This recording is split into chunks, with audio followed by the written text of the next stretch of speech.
मैले यो साग पकाउँदैछु। रायो साग अहिलेको सिजनको साह्रै मिठो हुन्छ र मैले यहाँ पकाउन गइरहेको छु रायो साग। एकदम सादा पकाउँदैछु मैले। आज चाहिँ म टमाटरको अचार बनाएर खाँदैछु।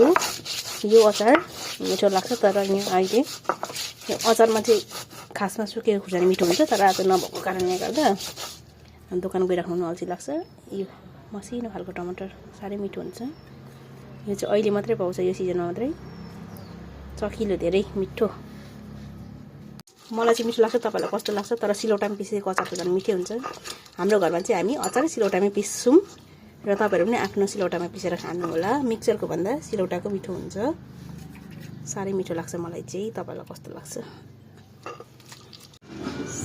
साग, भात, टमाटरको अचार, सुक्खा तरकारी।